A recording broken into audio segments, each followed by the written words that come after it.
There's people, huh? There's the people. Yeah. There's Wait, the where's people. the intro? Are you saving the intro for? We're not started yet. We actually start the show. This is just okay. This is just the bonus razzle dazzle for the people that are here. Right. This is the pre-show glow up. I can start sharing stories from the bachelorette party headquarters of Utah.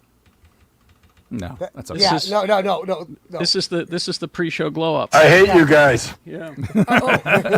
Hey, I hate to see him leave, but I love to watch him go.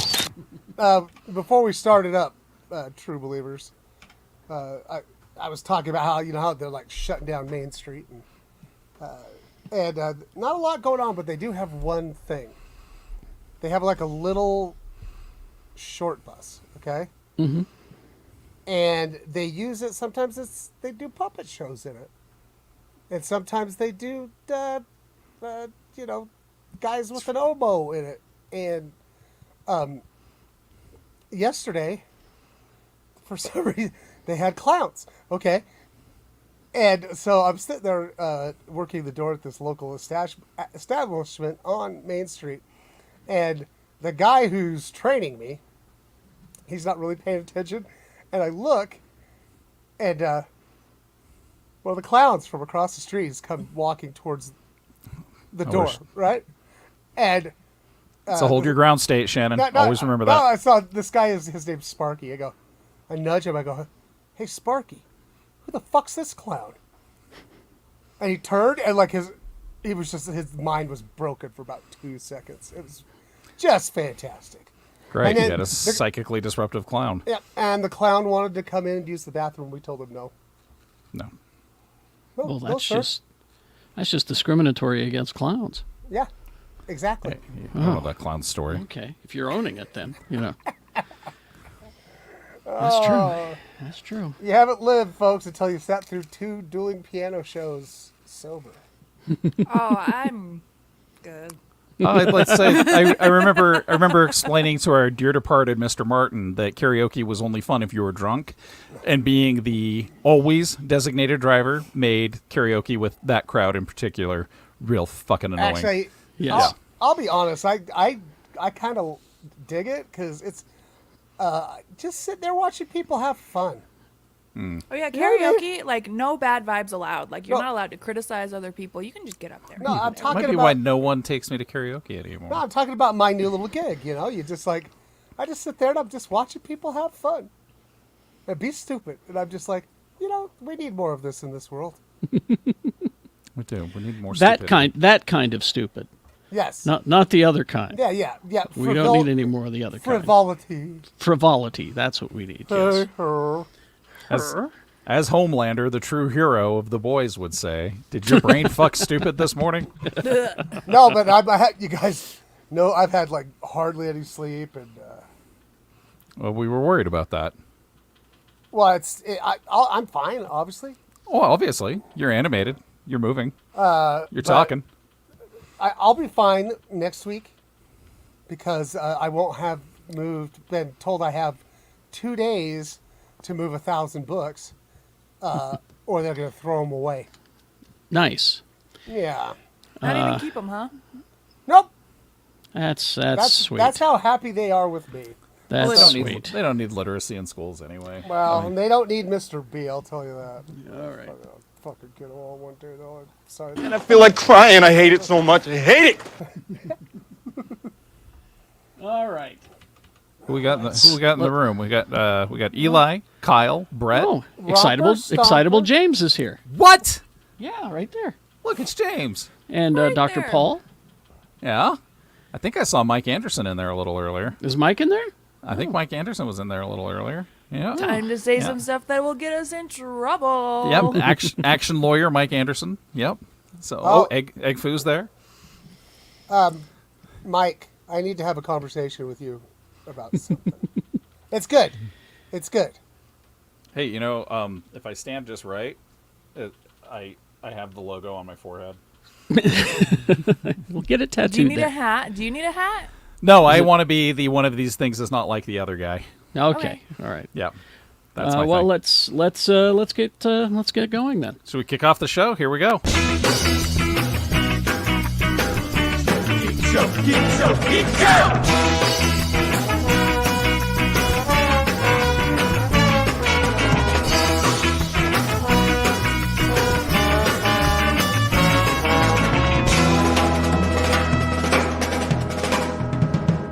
geekshowpodcast.com.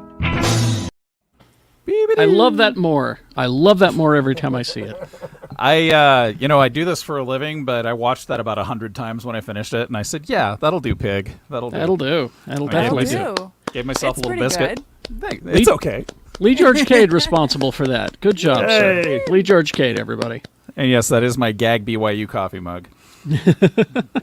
What have you been working on this week, Mr. Cade? Oh my gosh! So You got some game there's stuff happening, don't you? game stuff. Yeah, we're working on getting an actual fully enacted role-playing game going. I'm also subjecting myself to catching up on 22 years of Uncanny X-Men. Which I saw that been, post. Yeah. So I'm doing a post every day because I'm going year by year.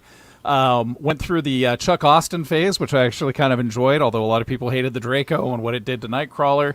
I thought it was cool to take chances. And then you get right back to old man Chris Claremont and his old-timey soap opera theater with the X-Men. Oh, what old guy is attracted to a teenager this week? I don't know. I'm Chris Claremont. Let's find out. So... And so you caught up on all that? Yeah, so now I'm just trying to bulldoze into 2006 and see what kind of other...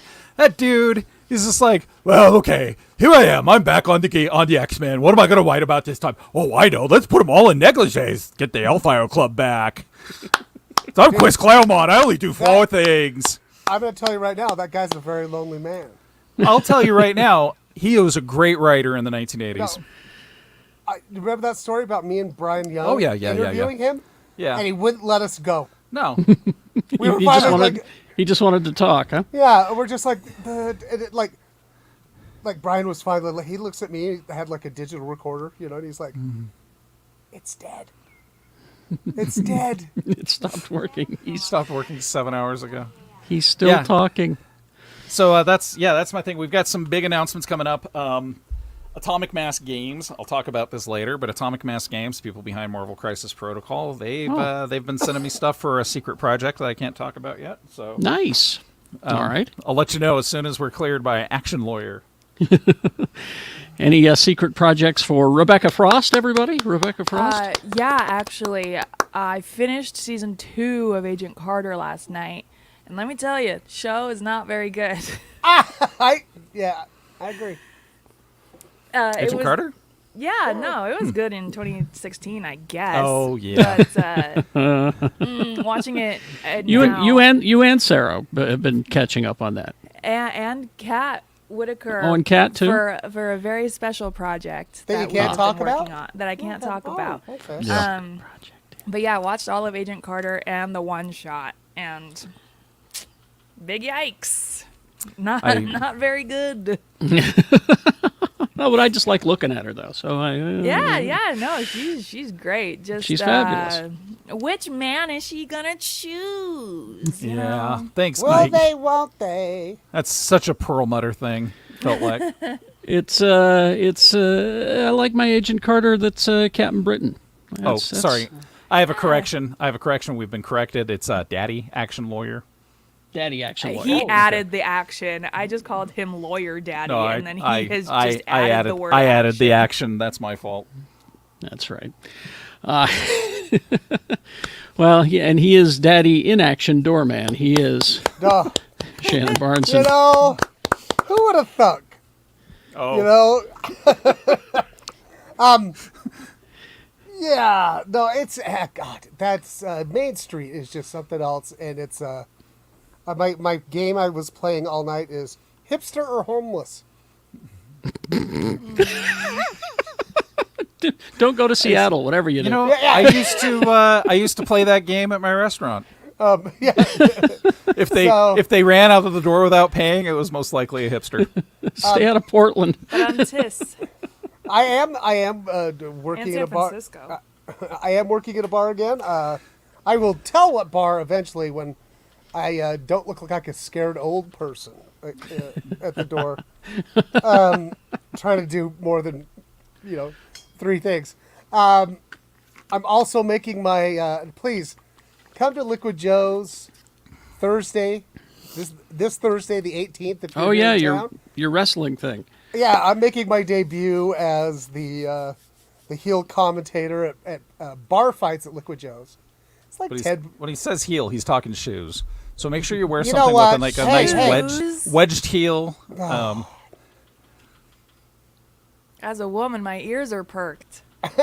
Now you have my attention. I think the show starts at 8. It's just fun, and I've been talking to some of the guys involved, and I think we're gonna be kicking that up a notch. So, come and check it out. It's just ridiculous fun. We all need more fun. I've really just decided that. Frivolity. Frivolity. Jocularity. So what are you up to there, Daddy Jackson? Yeah, Daddy Jackson. My life consists Radio of Daddy. nothing but meetings. That's all my life consists of. Oh, Oh, meeting Kerry, we should have a meeting and talk about our meetings. Let's meet, and we'll Yeah. meet and talk about the meeting. Yeah. I'm busy. Monday through Friday, 6 to 10, x96.com. And all of our social medias. Follow us on Twitter at Geek Show for reasonably breaking news. And our Facebook page, of course, as well.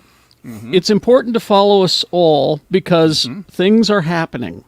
Oh, I can't get the I'm specifics. hearing, and people are saying. People are hearing and I'm secret saying. projects that we cannot talk about yet, Yeah. but could Yeah, at any and time. Don't worry, Merrick He's a- Garland's going to come out and say, "You guys, calm down." Oh no, that's like that was as pissed as Merrick Garland gets. Because he's a quiet guy. Oh no, And like he, they've said it on the people that know him. They're like, oh, he was so angry. He was so angry in that thing. He looked a little pissed, you know? Yeah. You guys want to see an impersonation I've been working on? Sure. is it You ready? Merrick All right. Garland? No. I'm Jonathan Frakes. Excellent. Wow, dude. I don't. Excellent. I know. It's like you were completely thought I was really him. Am I too young? No, it's. I'm it's not I'm still working on my Selena Gomez, and I'll debut it soon. You did already, didn't you? That was a work in progress. Oh, you were workshopping Or you're it? still I'm finalizing it? still workshopping it. I got to watch a few more episodes of Selena and Chef and Only Murders in the Building, and I'll have it down soon. Dang, Well- okay, maybe I'll try to work on my Miley Cyrus. So here's the difference between me and Kerry. He's workshopping an impression, and I decided at 50 just to workshop my whole fucking life. Boom. Do it. All right. Some people would call that a midlife crisis, Shannon. Oh no, man! I'm Not way, all. I'm way past. I'm way past that. I'm like this. No, is like, I actually have it on good This is authority. a- You're going to live to 104, bud. no, You guys, this is an end of life crisis. I have some really fun trivia for the day. Do you want to hear it? Please. Yes. Edward Cullen and Bella Swan got married on this day, August 13th. But they're That's the real. Twilight, right? Yeah. Yeah. Happy anniversary to them. Well, know- good for them. So, Very happy for them. strangely related news. The other night, I went to the Twilight concert series because I'm sick and tired of these vampires fucking up our town. And What they music were the weren't- vampires playing? well, I couldn't see any vampires, but I get it. there's get it. glitter everywhere. Place was It's the- fucking lousy with it's- vamps. It's the the rave? it's the Twilight Yeah. concert Yeah. series. See Yeah. what he Oh, hey. did. I'll do that joke as Jonathan Frakes. Hold on. Do it. No. There. He's Jonathan Frakes. All right. Well, the big story, though. The big story that everyone. Which hurts one? from This week slapping was it. so news It's heavy. never. It's just. Oh, No. Also, we sent Jay and Tony to yes. to Southern Florida to take care of some business. Yes. They'll be back Now- next week. We sent them to their parents' house because they're in trouble. Yes. They're on assignment this week. The big geek news that happened this week that everyone is they're buzzing about, they're excited about, it's something that they've wanted forever. They're just going around in circles. They've been begging for it and they're finally going to get it. And that's the live action PacMan movie. It's, Oh my fucking god! yeah, very excited about this. So often Kerry opens the show with, "Here's the big news of the No, week, that- something everyone's it's- talking about, and it's shit I've never even heard of." Rebecca, that's the bit. Is it? Yeah. This is in the Wow. This is in the That's Hollywood the Reporter. Hollywood Reporter, classic arcade game. Let me make you familiar with it. Classic arcade game from Bandai Namco Entertainment, known for Galaga and Tekken, in addition to Pac-Man, has a feature film in the work with Wayfarer Studios. That's so stupid. For those of you who don't know, the game, which follows the perpetually hungry, perpetually maze-running Pac-Man as he gobbles pellets and turns his colorful enemies into ghosts, could easily be a horror film or an action film, but we don't know. Yeah. I've actually I've read some of the script, and they're staying really faithful to the character. Well, that's good. Because like the part I read, it's Pac-Man, right?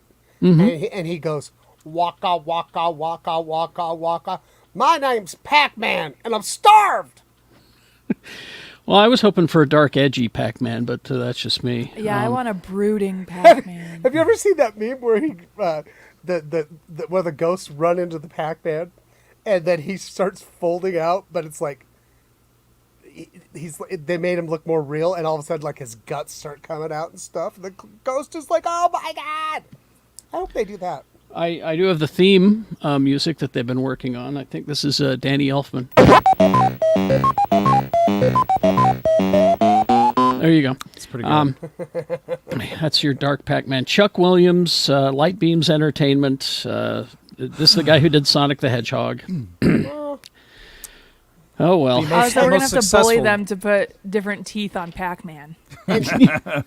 Carrie, maybe they could get like Muse or somebody to remake ZZ Top's Pac-Man Fever. It was not ZZ Top, sir. That was a fake ZZ Top? No, it was. Look it up. Pac-Man Fever song. I gotta look It was up. a couple of DJs, I think, probably. Yeah, but it's the people what sounded like Pac-Man the I ZZ. just remember listening to that on Buckner Rock and 103 Garcia. in like 1981. Yeah, Buckner and Garcia. They were morning radio DJs. Once again, making me proud to be in the same industry. Do you think? I wonder if we played that. Do you think we'd get one of those Yes. stings? Yes, Yes. we would. Even the Pac-Man song? Yes. Sure. All right. We got hit with a barely heard Haunted Mansion song. Oh, I'm not that's true. taking any chances. Yeah. We'll probably get nicked for that Pac-Man thing. No, because that's actually a public domain. Oh, it is? Oh, it does. Fever. Johann Sebastian Bach wrote that. Oh, okay.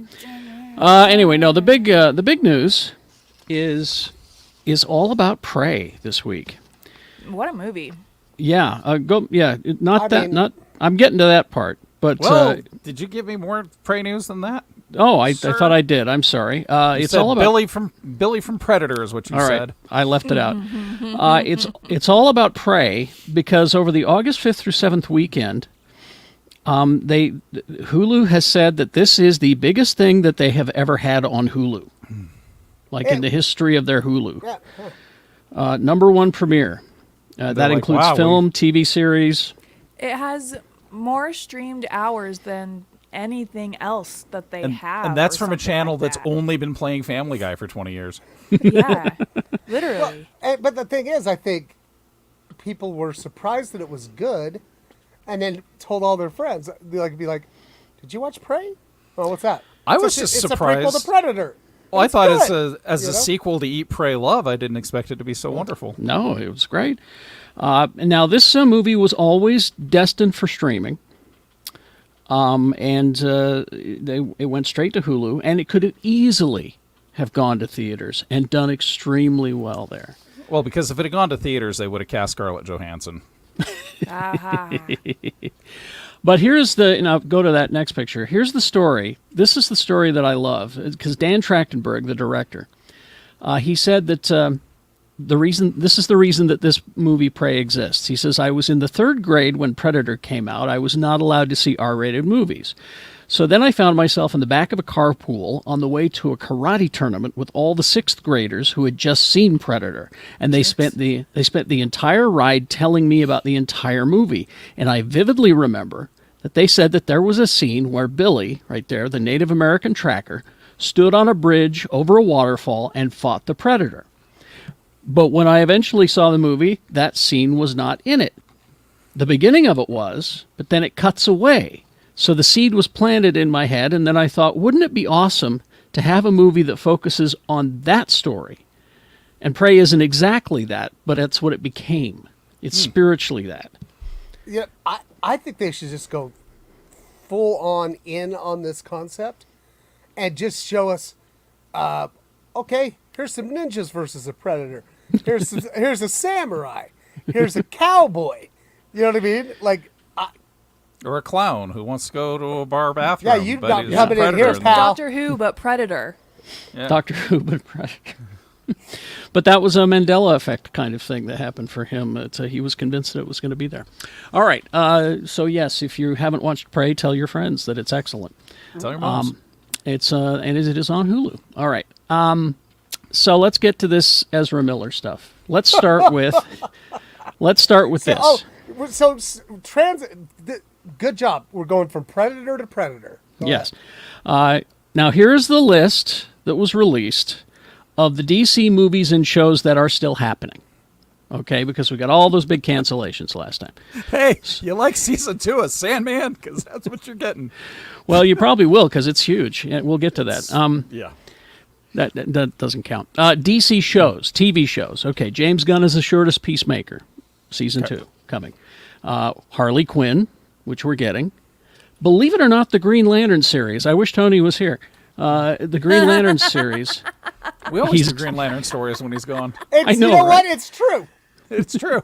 So that Green Lantern series is going forward. As expensive as it is, it's going forward. The Titans continues. Oh, really? Yeah. Doom Patrol continues. Really? Yes. Yeah. I thought they were fucked. I thought they were completely screwed. No, 'Cause they're going to it's such a- continue. And they It's do such a too- weird little show. What? But they do too well. They do really, really well for them. It does well. That Penguin spinoff, Hot Penguin, that Rebecca wanted. It's Hot continuing. Penguin! And now here's the other news that came out. Season 3 of Pennyworth is coming. No, what? Oh my God, the marketing. But behind this. it's on HBO Max. You can watch it on HBO Max now. But the third season, they're changing the title of the show so you know what it is. Now, everybody's laughing at this, but I think it's actually a good idea.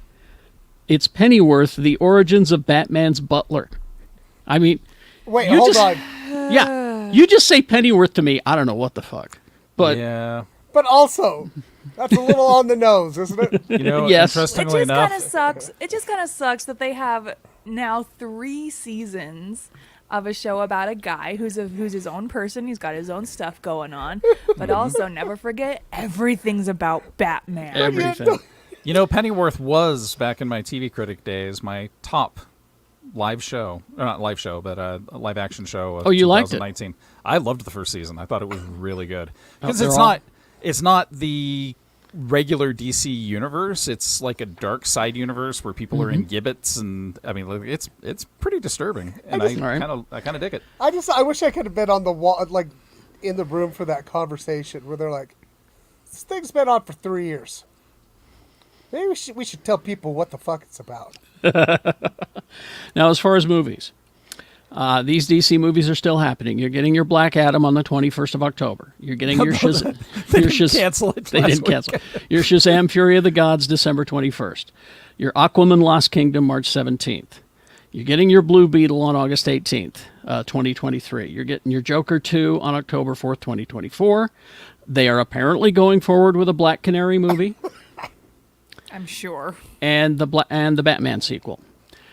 Now, The Flash, June 23rd, 2023. Oh, the problem child. I heard an idea. A friend of mine posited this idea to me that because he heard it. It's a rumor, so rumor does what rumor does. But the reason they haven't even just totally shelved the Flash movie yet is it's actually testing really, really well. Yeah, yes, that's the problem that they're having. They're.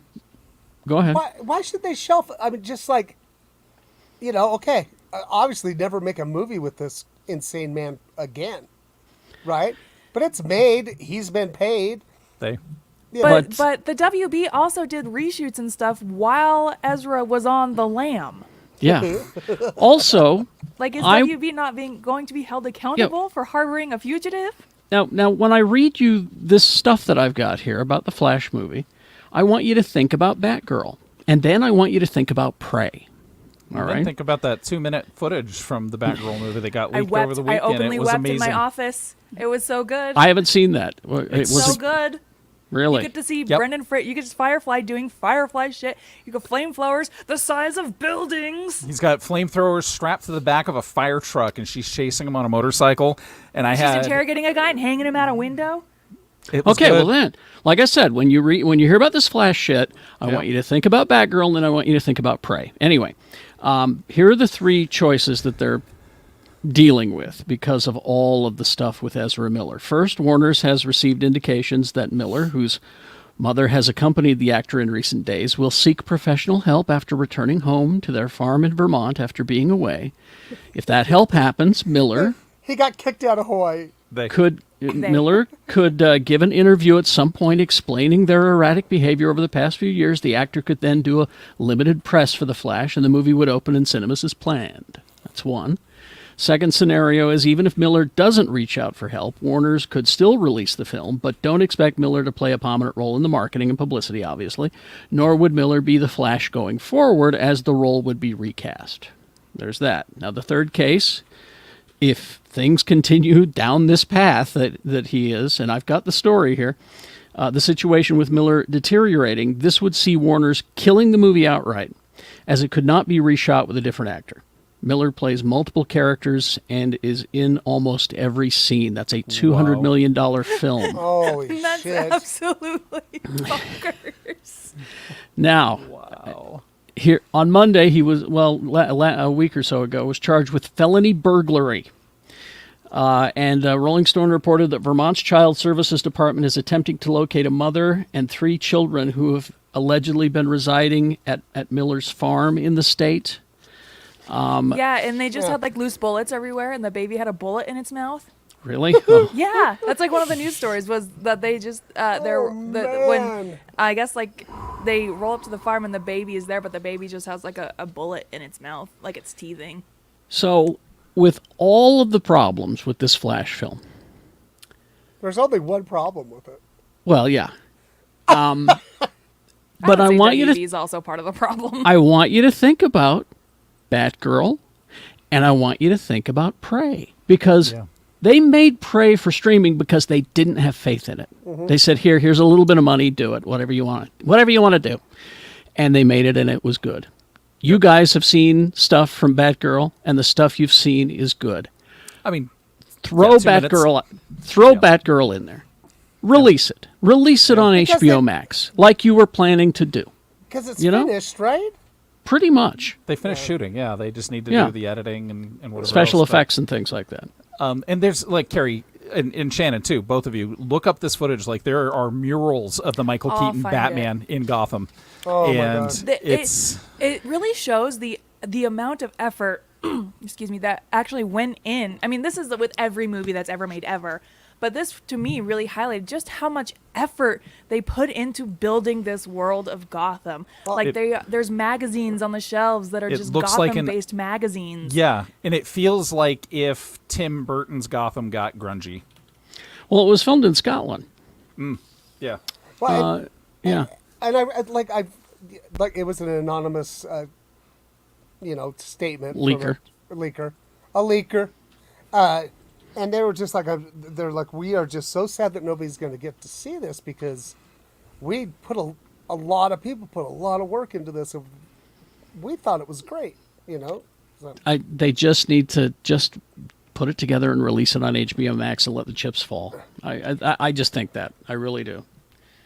All I right. feel like I read somewhere, and Daddy Action Lawyer Mike can correct me, but I had read somewhere that, like, because of how, like, the things behind the scenes have gone, they, like, legally cannot release it or something like that. Really? Oh. I don't know. Daddy Action Lawyer can chime in with he can chime in and accurate let us know. And maybe he will. After these messages, That's we'll be right back.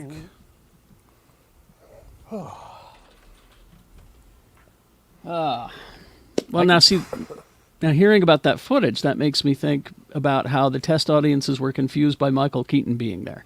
What Well, you really know how- what really sucks about this, it's a 4-minute video that they released, but it ends with, I believe it's the directors, and a little girl dressed as Batgirl, and she's like, "I'm Batgirl," and of course, cut to me covered in goosebumps and tears, just because, like, think of all the little girls who aren't gonna get to see this movie. Exactly. All right. Yeah, so I would say we could play it, but there's a song going through the entire thing we that I don't think wanna do that would strike it. Otherwise, I mean, we could play it without the audio. Well, How about let's do that. Let's just save it for a Patreon thing. Let's do a Oh, reaction okay. to that. We'll do that. We'll do that today. Yeah. Okay. All right. We ready? Yes. And we're back. And, of course, Daddy Action Lawyer has said, "I'd never correct Hat Rebecca." Perfect. Hat Rebecca, getting into law. I'm the lawyer now. Is that are you look wearing at a me. Carly Rae Jepsen hat? Hell yeah, Yeah. brother. She's Look at awesome. me. She's Look at incredible. me. I am the lawyer Queen now. Mother. All right. Well, here's some news. You're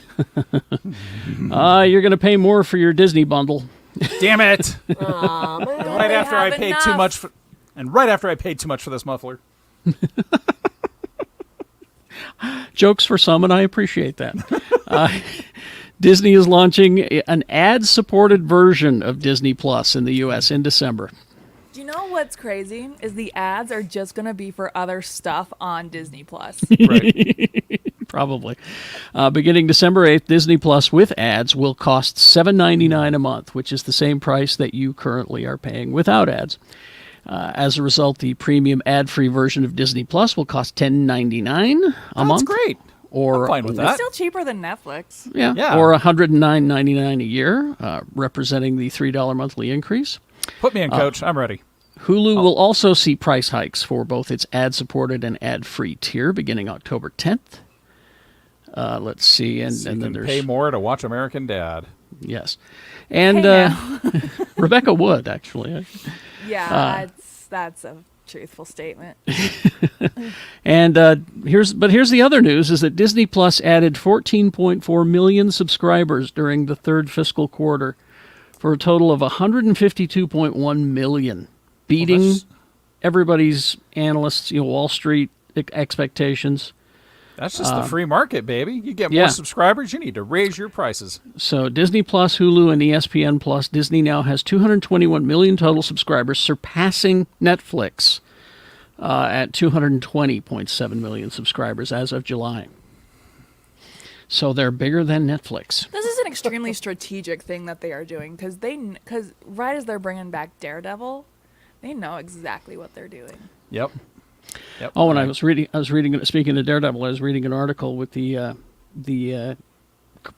main writer behind She-Hulk, who wrote the Pickle Rick episode. You remember? So she knows her comedy, and she was talking about how much playing with the audience She-Hulk will do, how much breaking the fourth wall She-Hulk will do. She says, "I'm also excited to lighten Daredevil up a little bit." Oh my God, yes! I saw He's so brooding.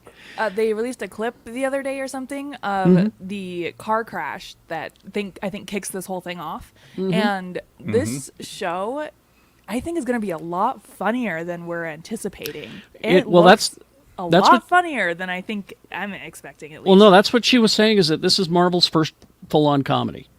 This is a comedy, make no mistake. Which makes more sense why they would cast Tatiana Maslany. And I know I've said this before, and I'll say it 1,000 more times, but she started in improv, so she's a really good comedic actress. And so I think this is going to be... But she that's played like good. 100 distinctive characters on Black or Orphan Black. So well, what I love about that scene that you're talking about, Rebecca, because I did watch that. The scene starts with her and regular Bruce driving. So and that his arm's in a cast, too. and his arms in a Or in cast. the sling, whatever. And it's just they're just talking, and they're having the conversations that we had about Captain America being a virgin. And I just sat back and I went, "Oh, thank you so it much." was even better because it was work gossip for Bruce. It was. Yeah, Bruce is she like, kept saying. I've saved the world with this guy. I don't want to think about I don't think Yeah. It's like, this is, And then I just love how they teased us too. And it's like, hey, look, his helmet's gold. oh, with Daredevil. Yeah.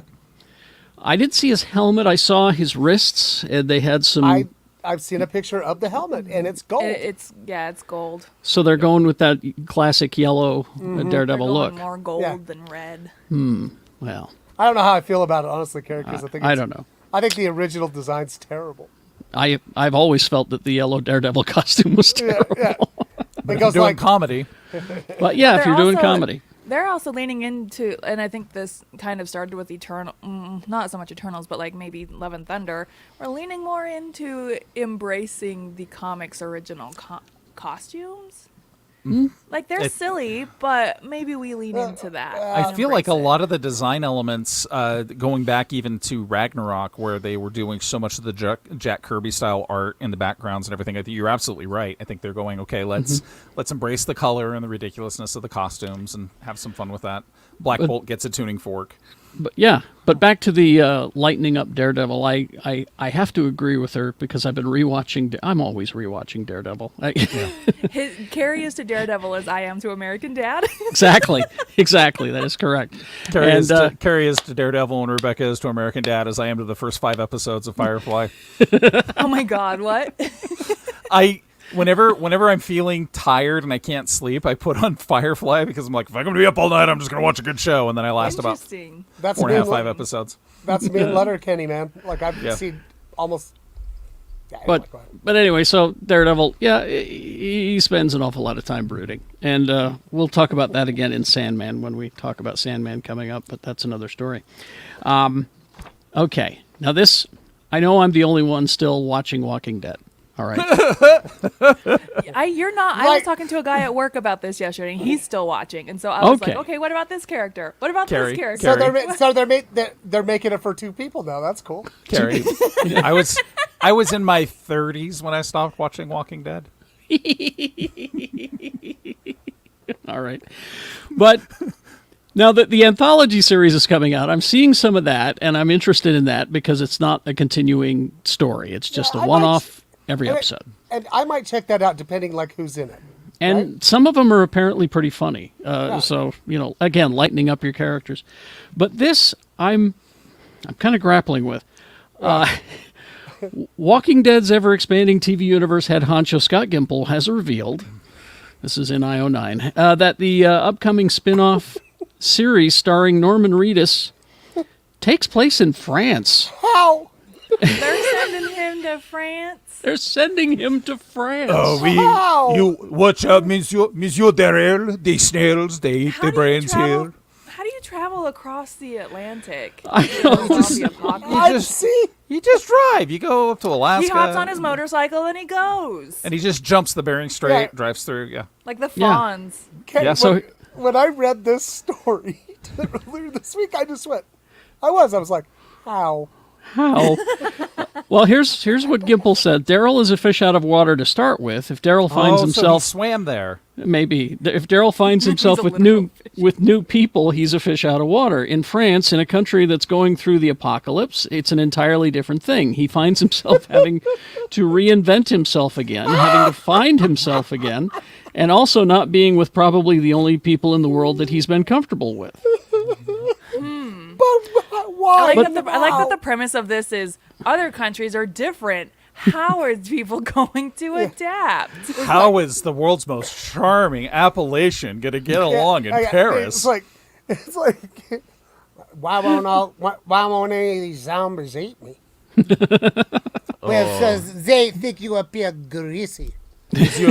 Monsieur, they are more refined palates here in France.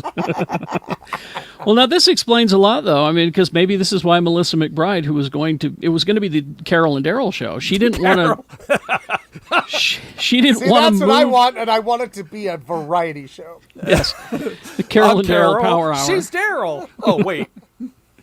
I'm a little bit country. I'm a little bit also a little bit psychopathic. country. Yeah. I'm a little bit tormented by the death of my child. And I'm a little bit racist. But she.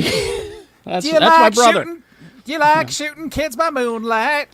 But this explains. I mean, she didn't want to relocate to Europe for the filming, so that explains everything. But also, Okay. she's like, why and how? Exactly. Wait a second. This does not sound like the variety hour I was pitched. So this is Walking Dead European Vacation. So if they made it like Euro Trip, where Daryl was escorting his jailbait sister across the continent. Maybe it starts off with him like losing a really fucked up bet. Nope, you go to France. No, that's it. You're going to France, you dumb son of a bitch. You said if he lost the election that you'd move. Well, get out. Get out. All right. Maybe he finds the General Lee in a field and he's like, I can jump. He all jumps the way the ocean. to Europe. Yeah. Because I don't know. Kerry Jackson used to write a comic strip about the Duke boys jumping the ocean. Dukes of Hazzard comics. They would jump anything. And they did. And they did. All right. Well, here we go. that was that whole cartoon. Do you remember the Saturday morning cartoon? was them jumping everything. Yeah. All right. Now let's move on to this.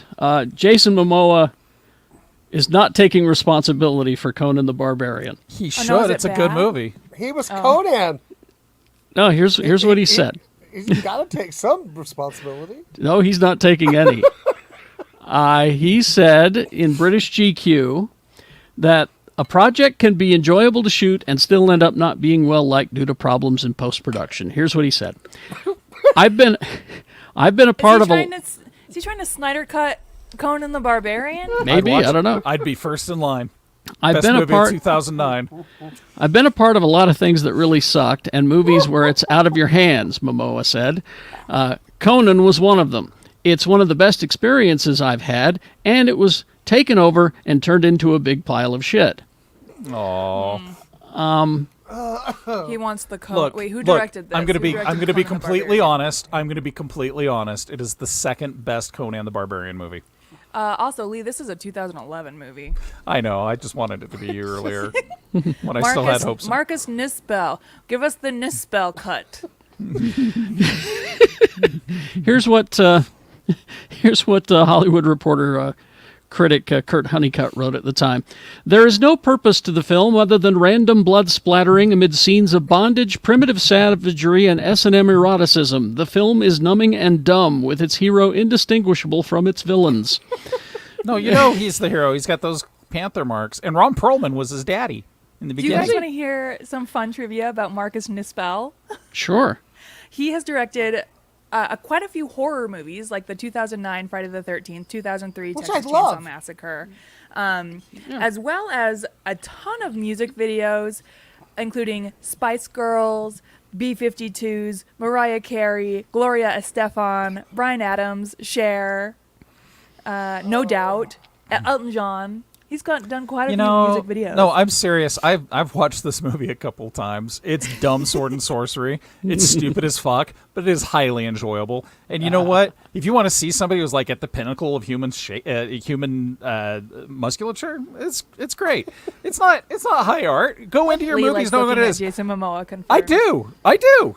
There's I'm a not lot. shaming ya. There's a It's lot great. of. There's a lot of really interesting looking people to watch. Now, my friend Rebecca Frost said the other day, sometimes you should just enjoy something because it's enjoyable. Yeah, And like that's you should just this enjoy movie. everything. Yeah. It's free. It's free to enjoy everything. Yep. I just Yep. I just love that Momoa's like, okay, look, I know I was the main character. Yeah. I was in the whole movie, the whole thing.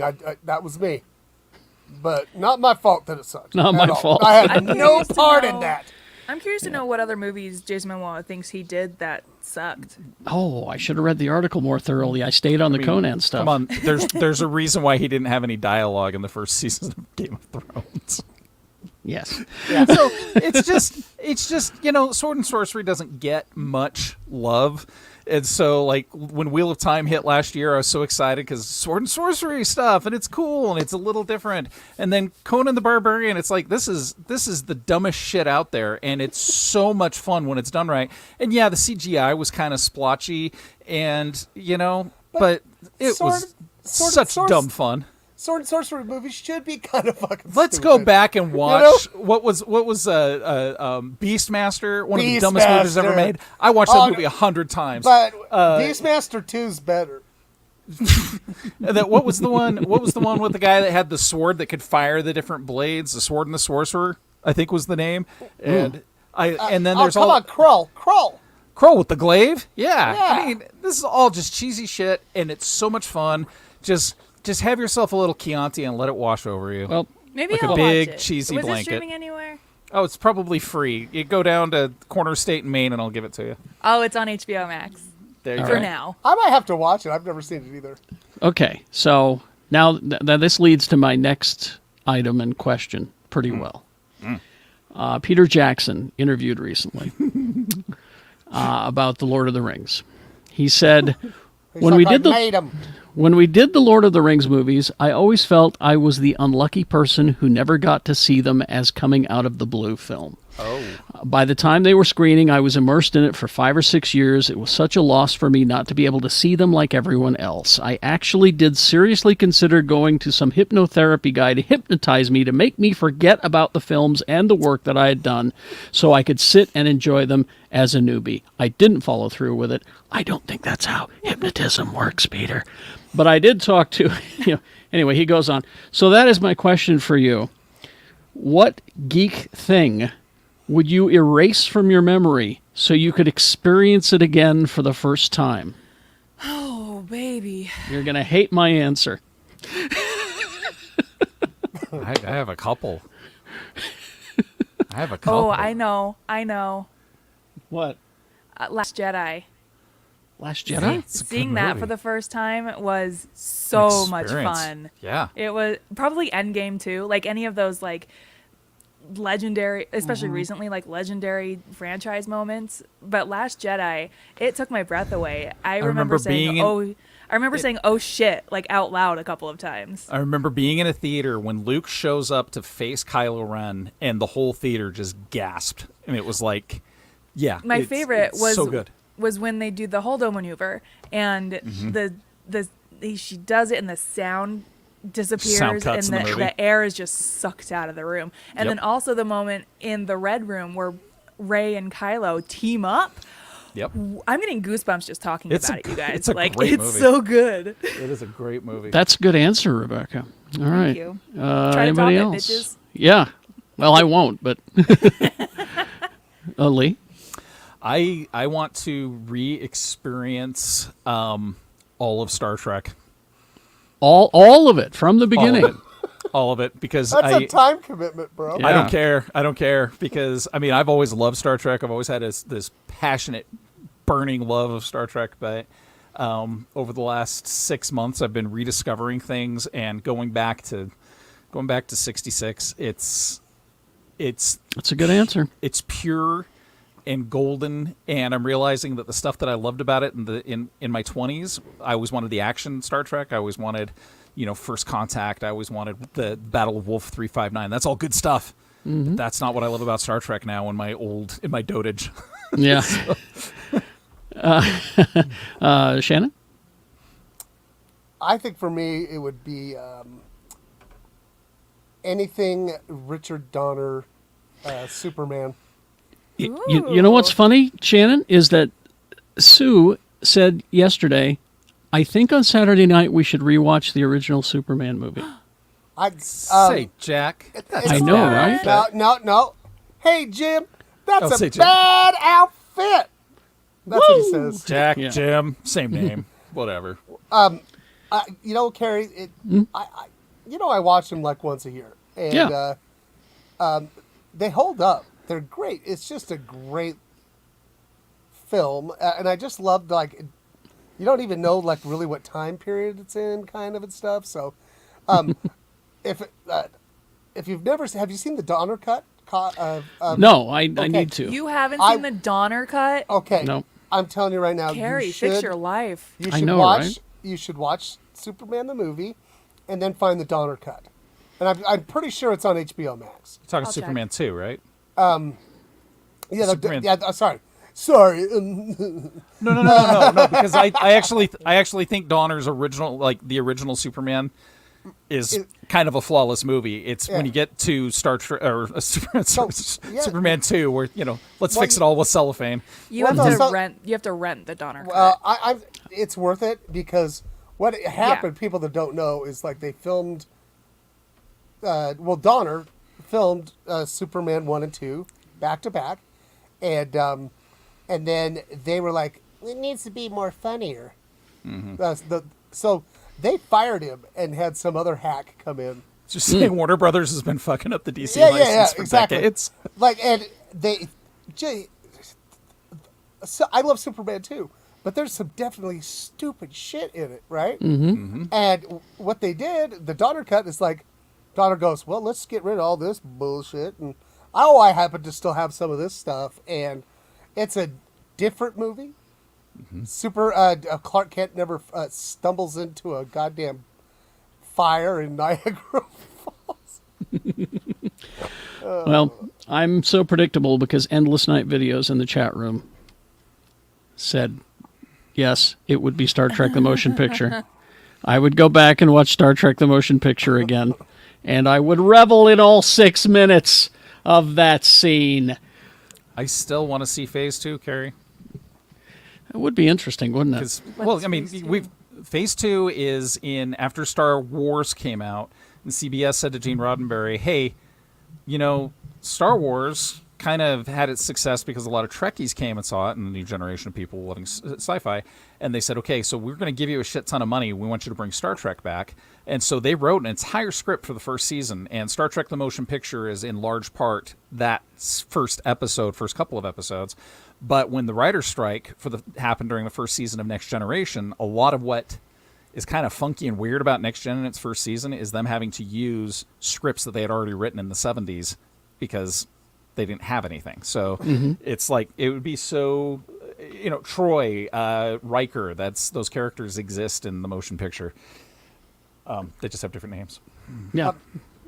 Kyle Christensen in the chat throwing up for me too. This would be later life one though, but Pulp Fiction. I'll never forget being like, Oh, yeah. you know, like I think 3 of the 4 people on this screen saw that movie together for the first time. No, I saw Kerry it with was that. sick that day. No, I saw it with that sorority girl that I was going out with. I remember Jeff and I seeing Inglourious Bastards together. Yeah. And we Inglourious loved Bastards that is a movie. fun one. That would be one I would want to see for the first time again, because there's a moment when they get Hitler. I remember being in the theater going, "Oh my God, we got him!" And then I remembered, "Oh, this is fiction." Well, and for me, it's the opening scene where you know the Nazi's so there, stressful. and he's asking for a glass of milk. That whole scene is Yeah, just it's so scary. It's just like you're just sitting there like, oh God, oh God, oh God. I would also really, really, really like to see the theatrical cut of Blade Runner for the first time again. Yeah. I was 13 when I saw that, and it was very similar to the story we heard earlier about not being able to see it because you were too young. I was the only kid my age who saw Blade Runner when it came out. Oh, really? I was 13, and my parents were cool, so they took me to see it, and I loved it. And so all the other 13-year-olds are like, tell me about this movie. And I'm like, it's got robots. Okay. All right. Well, that's something to think about. After these messages, we'll be right back. Yeah, I feel that way about a lot of like horror movies, like Hereditary and Midsommar in particular. I wish I could see those again for the first time, because Hereditary in the theater was such an experience. It was so good because there's a moment where Toni Collette's hiding in a corner, and you kind of can't see it, but then when you do, you're like freaked the hell out. And just listening to the wave of realization pass over the audience was so cool. Still haven't seen it. I need to fix that. Oh, it's spooky. really It's good. a spooky movie. I'm just, it's funny. I'm a horror movie guy, but I'm a completely different kind of horror movie guy. Like, I like classic monster movies, but I don't like slasher movies, and I don't like psychological horror. Like, You got to get into all the new movies are all about how grief was the monster inside the house the whole time. and I get that, and I appreciate that, but like, I really, like, if I were to do a show where I just talked about horror movies, you guys would get so sick of me talking about Hammer. Well, you should just do a specific Hammer horror podcast, you know? Right. Yeah. So it'd be like, here's when we get to the problematic gauzy nightgown stage of Hammer horror. All right, we ready? Well, first of all, before we get, I apologize for not being able to not giggle. I am so sleep deprived, and this is some of the stupidest like news and like I'm just like, is this real life? It's just been a fun show for me. So thank you, Kerry. Good job. Here we go. And that's the thing is I'm 100% sober. Fucking tired as shit. So. Jimmy John says, "Oh my gosh, those are not scary. I don't watch them because they're scary, unless you're not talking about Hammer horror movies. I just watch them because they're a big, warm, comfy blanket." So anyway, I'll stop interrupting. And we're back. Okay, let's get to what y'all consumed this week. Who wants to go first? I'll go first. Rebecca. Okay, I consumed a couple of things. After recording last week, we talked about it earlier, but I watched Prey, and I was absolutely astounded. I loved it so much that when my husband came back into town the next day, I said, "Hey, we should watch this movie again." Wow. And I would watch it. And that's a bit, because I don't watch movies more than once unless they're really, really, really good. And Prey was really, really, really good. So, highly recommend Prey. I've also been retweeting a bunch of articles about the dog in Prey, which, spoiler alert, the dog does not die because millennials are making movies now and we know better. And the dog was rescued specifically for the movie. Yeah. And is not movie trained. Her name is Coco, and Amber Midthunder described her as a bit of a hot mess on set, and I love that. I love that very much. And then I also watched the Woodstock 99 docuseries on Netflix. I did too. I watched the trailer for that last night. I watched that as well. I watched it like this. Yeah. Because with my hands covering my face, because it was so intense. And how could anybody do this? Let me ask you this question though, Rebecca, because this was the back and forth that Sue and I were having while we were watching it. Who are we blaming? Corporate greed or bros? It's a combination of the two. Exactly. Because corporate greed, because the guy says it very early on in the first episode. Like, the minute they decided that this was going to be a money-making event, it took all the wind out of the Woodstock sales and made it not Woodstock. And then the guy also mentions, hey, your lineup attracts a certain kind of crowd. Oh, And they just went ahead and did it anyway.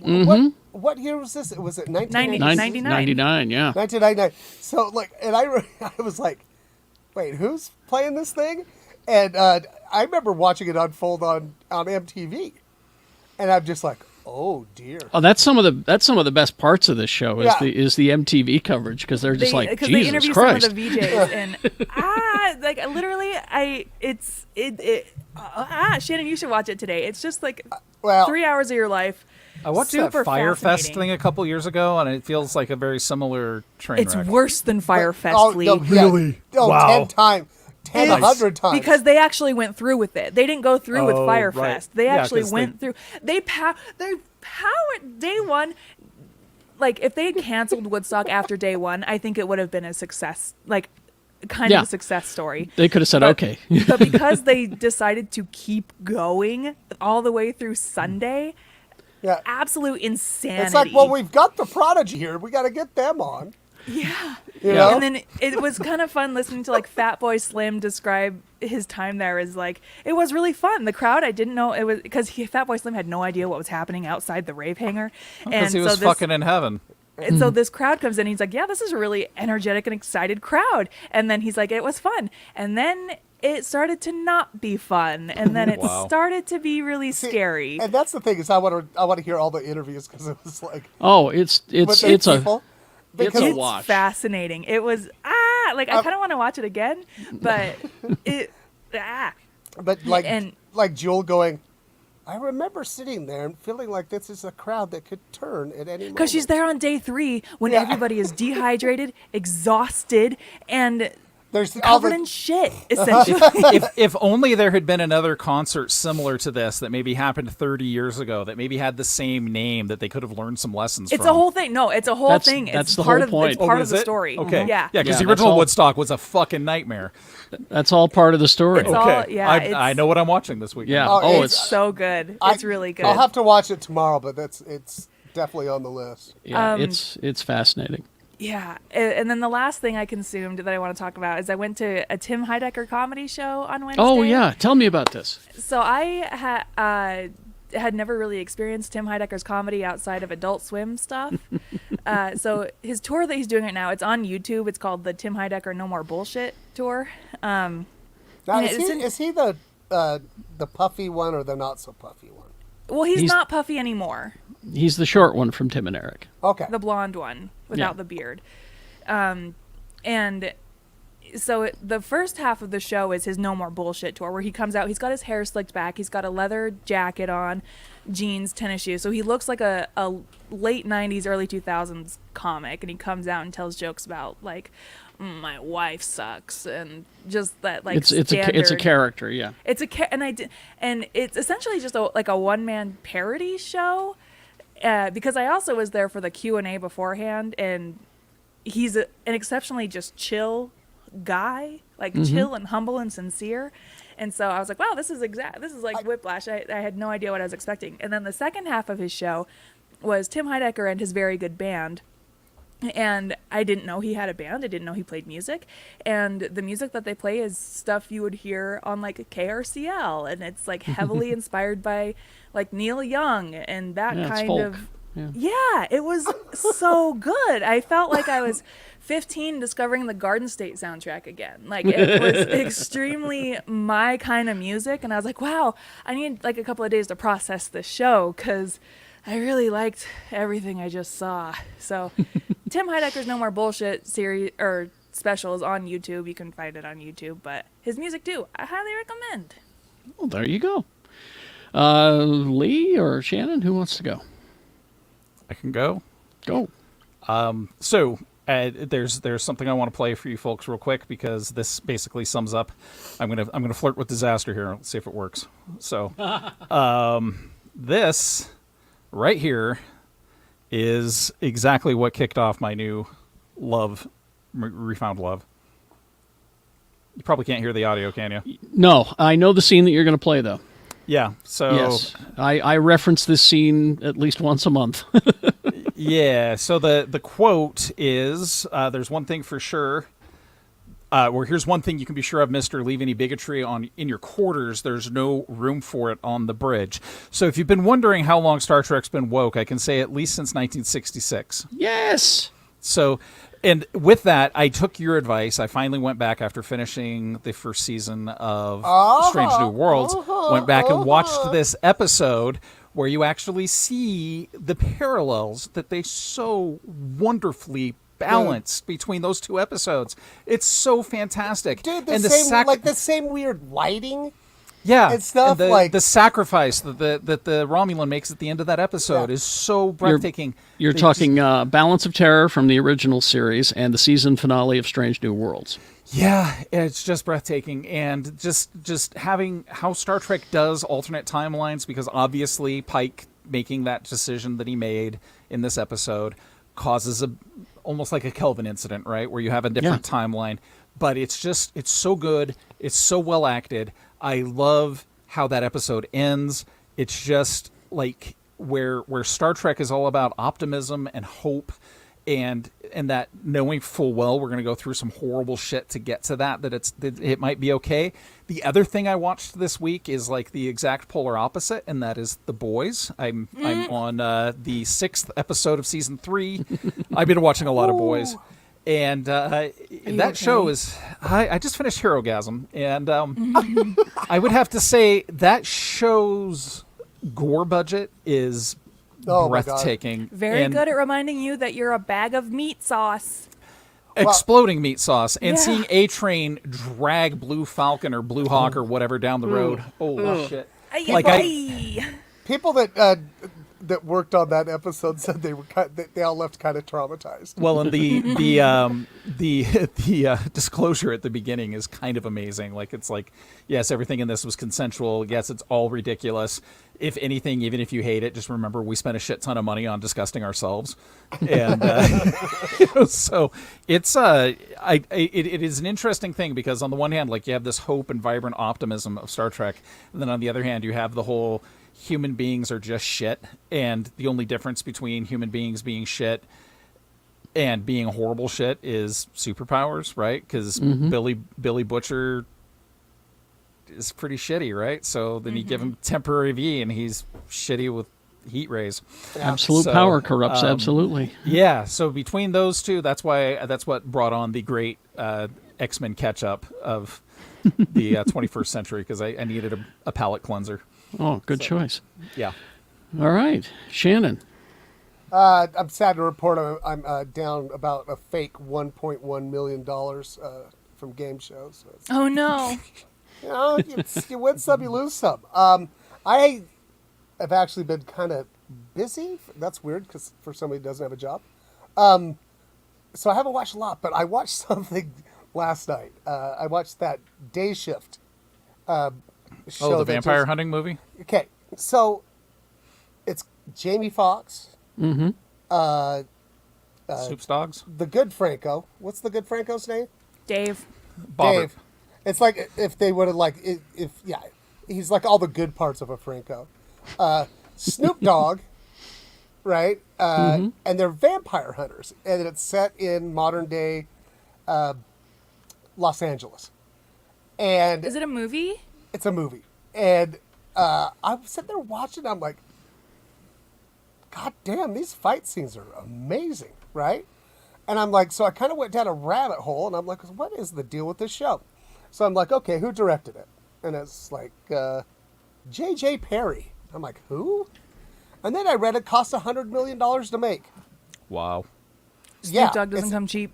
It's $100 million movie, and I'm like, well, obviously this J.J. Perry's had to direct a bunch of other stuff, right? Nope. This is it. Really? Really? Yeah, but J.J. Perry is he has been he is a stunt coordinator and a fight coordinator. John Wick. He's like the guys that directed John Wick were the stunt guys from Matrix. Right. So it's like if you go down this rabbit hole, you're like, oh my God, this has got everybody in it. This is so great. Just like Jamie Foxx is his name is Bud, and he's a vampire, and it's funny. Dave Frank, he's in trouble with the union, so he ends up with Dave Franco. But anyway, just Snoop Dogg is hilarious in it. His name is Big Jim something. For some reason, he dresses like a cowboy. Yeah, why not? And he has this really cool weapon named Big Bertha. But my two favorite characters that show up are Steve Howie from Shameless. He was Kevin. Was that the big dumb bartender's name? Yeah. And Never watched Shameless. I can't help you. And another guy named Scott Adkins as vampire hunters. I don't know. Great set pieces. Dumb, but just wonderful. And What's it on? it's on Netflix. It's on Netflix. Yeah. And a great soundtrack. I never knew I needed to see a bunch of vampires being murdered to the beginning of the Body Count album from Ice-T. Remember that song? Body Count. On with the body count. Yeah. Body count in the house, motherfucker. And they're just killing some. It's just fit. And a great use of some Wu-Tang. Oh, good. And I will say it's also a love letter to the Lost Boys. That's the reason that you loved it so much. Well, yeah, you'll see why at the end, especially. I was like, this really kind of reminds me of a spiritual successor to Does the Kiefer show Lost Boys. No. Michael. Michael!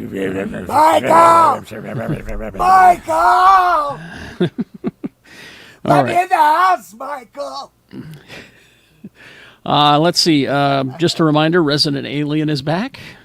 So be watching that. It was a wonderful first episode. Here's what I consumed this week. 2 series. First of all, I finished Sandman on Yay. Netflix. And Oh, God. Wow.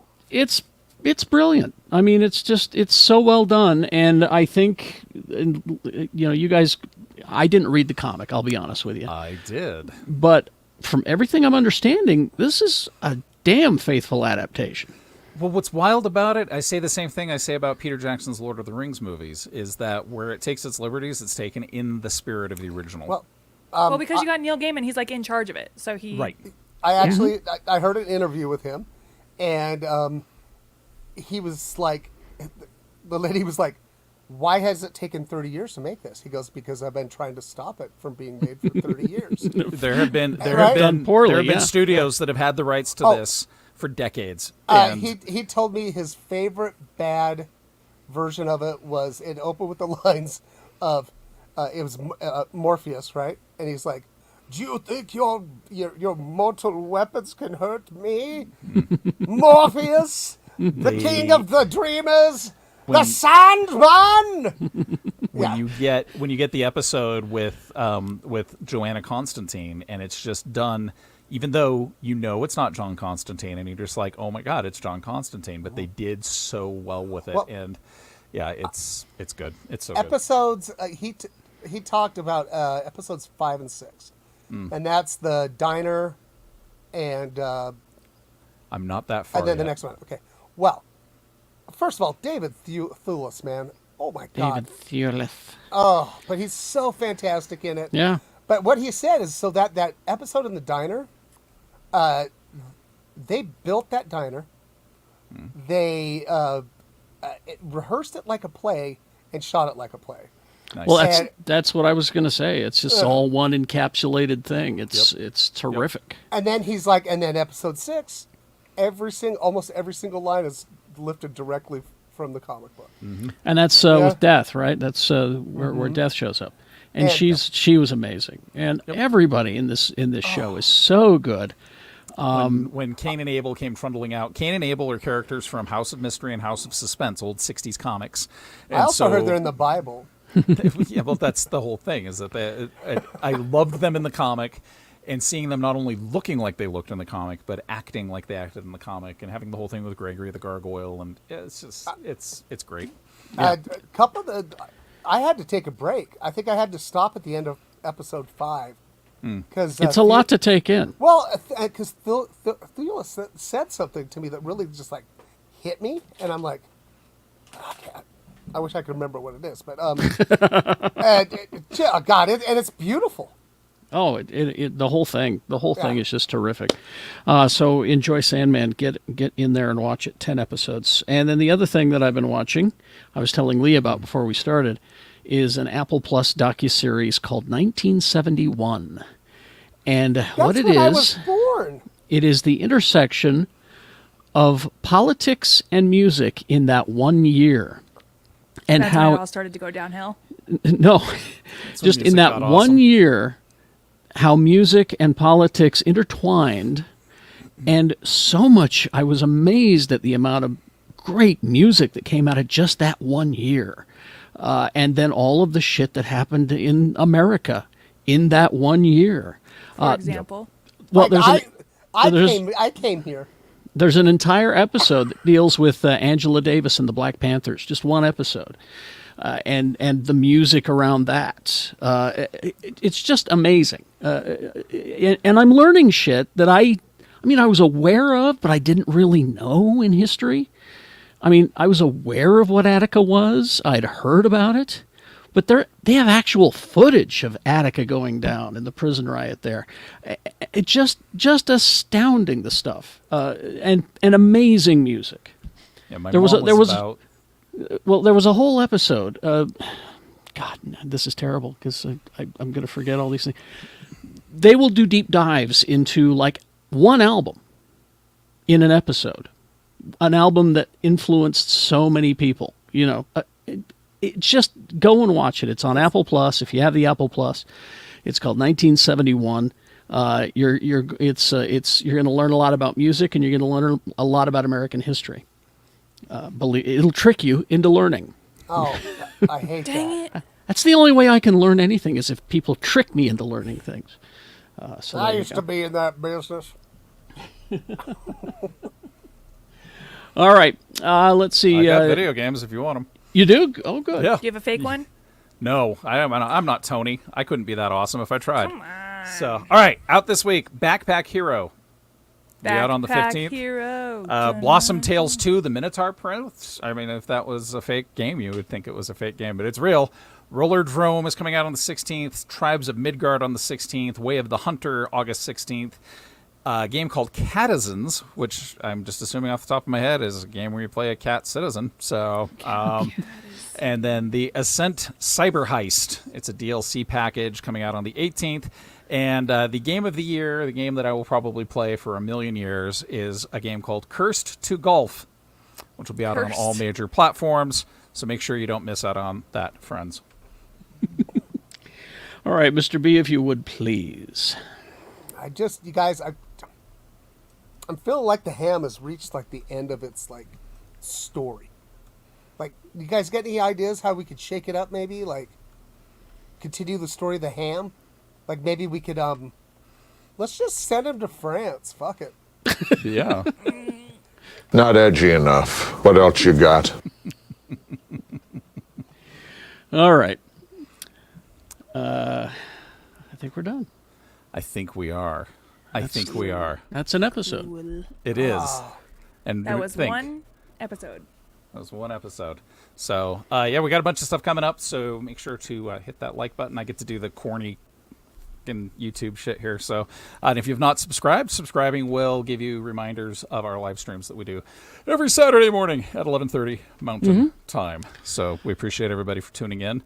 And God forbid I push our Patreon.